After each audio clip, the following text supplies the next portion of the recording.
अयोध्या के राजमहल में एक दिन प्रभु श्री राम और माता सीता शांत भाव से बैठे थे। उसी समय महल में वानर राज हनुमान का आगमन हुआ। उनका तेजस्वी स्वरूप, बल और भक्ति सबका मन मोह लेता था। जैसे ही हनुमान जी ने माता सीता को देखा, उनका ध्यान तुरंत उनके चेहरे पर लगे गहरे लाल सिंदूर पर गया। हनुमान जी कुछ क्षणों तक माता सीता के मुख की ओर निहारते रहे। उनके मन में एक जिज्ञासा उत्पन्न हुई। वे अत्यंत विनम्रता से माता सीता के समीप गए और बोले, माता, आपके मस्तक पर ये सिंदूर क्यों लगाया गया है? माता सीता ने स्नेहपूर्ण मुस्कान के साथ उत्तर दिया, हनुमान, ये सिंदूर मैं अपने पति श्री राम की दीर्घायु, सुख और विजय के लिए लगाती हूँ।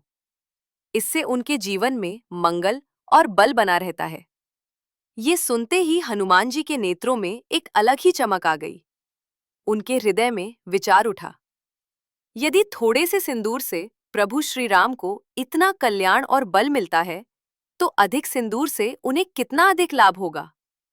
ये विचार उनके मन में इतनी गहराई से बैठ गया कि वे तुरंत उस पर अमल करना चाहते थे। हनुमान जी बिना कुछ कहे वहां से चले गए। कुछ समय बाद जब वे पुनः लौटे तो उनका स्वरूप पहचानना कठिन था।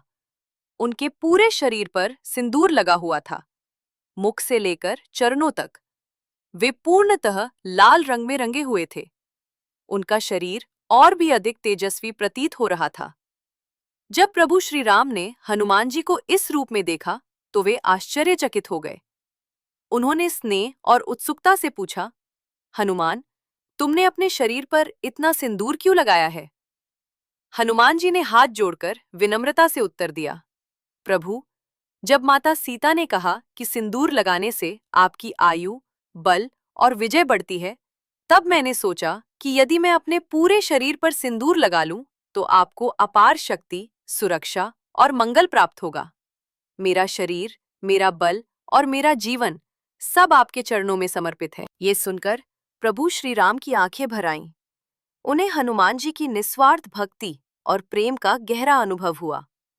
उन्होंने हनुमान जी को अपने हृदय से लगा लिया और कहा, हनुमान, तुम्हारी भक्ति से बढ़कर मेरे लिए कुछ भी नहीं। तुम्हारा प्रेम ही मेरी सबसे बड़ी शक्ति है। उसी दिन से हनुमान जी को सिंदूर प्रिय देवता माना जाने लगा। भक्तों ने विश्वास किया कि जैसे हनुमान जी ने पूर्ण समर्पण से सिंदूर लगाया, वैसे ही सच्ची भक्ति से की गई प्रार्थना अवश्य फल देती है।